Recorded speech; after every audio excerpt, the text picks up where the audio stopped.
আজকে আমি চিকেনের একটা নতুন রেসিপি নিয়ে এলাম। এটাতে কি বলো তো, আমি পেঁয়াজ ছাড়া রান্না করব। কীভাবে করব ওটাই তোমাদের দেখাবো। চলো, তার জন্য কী করলাম, প্রথমে বেশ খানিকটা টক দই নিয়ে নিলাম, দিয়ে ওপর থেকে গোলমরিচ দিলাম, আর কিছুটা লঙ্কার গুঁড়ো দিলাম, আর দিলাম নুন। এবার ভালো করে ওটাকে ম্যারিনেট করে বেশ কিছুক্ষণ আমি রেখে দেবো। আর দিয়েছিলাম সাদা তেল, ভালো করে এটাকে ম্যারিনেট করে কিছুক্ষণ ঢাকা দিয়ে রেখে দেবো।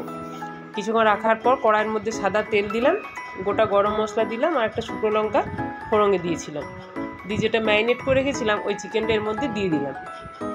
আমার এই রান্নাগুলি যদি তোমাদের ভালো লেগে থাকে অবশ্যই আমার চ্যানেলটিকে সাবস্ক্রাইব করে আমার পাশে থেকো। আর রান্নাটা যে করছি এটা না তোমরা স্কিপ করবে না, ভালো করে পুরোটাই দেখবে, কারণ পরপর আমি কী কী জিনিস মেশাচ্ছি এটাই দেখার। এবার আমি এখানে দিলাম প্রথমে কাঁচা লঙ্কা, রসুন আর একটা টুকরো আদা মিশিয়ে ভালো করে বেটে নিয়েছিলাম, ওটা এখানে দিয়ে দিলাম প্রথমে। দিয়ে ভালো করে নাড়াচাড়া করে 5 মিনিটের মতো ঢাকা দিয়ে রেখে দিয়েছিলাম। এবার ঢাকাটা খুলে দেখো মশলার থেকে বেশ তেল ছেড়ে এসছে। সেই সময় আমি কিছুটা ধনেপাতা আর কাঁচা লঙ্কা বাটা এর মধ্যে মেশাবো। ধনেপাতা আর কাঁচা লঙ্কা বাটা এর মধ্যে মিশিয়ে দিলাম।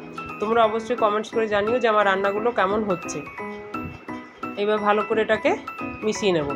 এরপরে আমি বেশ খানিকটা কাজু বাদাম, 4-5টা কাজু বাদাম ভিজিয়ে রেখেছিলাম, ওটা বাটা এর মধ্যে দিয়ে দিলাম। দিয়ে একটু জল দিয়ে ভালো করে এটাকে মশলার সাথে চিকেনের সাথে একসাথে সব কষাতে থাকবো। দেখো রান্নাটা দেখেই মনে হচ্ছে খুব সুন্দর রান্না হয়েছে।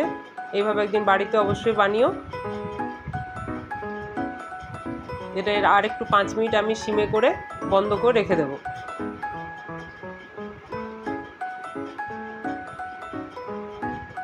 এবার আমার কমেন্টস করে অবশ্যই জানিও আমার রান্নাগুলো কীরকম লাগছে। আর এই যে চিকেনের রান্নাটা করলাম, এই রান্নাটা কিন্তু গরম ভাতের সাথেও খুব ভালো লাগবে। আর তোমরা যদি রুটি পরোটার সাথে খেতে চাও তাতেও কিন্তু খুব ভালো লাগবে। অবশ্যই আমাকে কমেন্টস করে জানিও কেমন লাগছে। সবাই ভালো থেকো।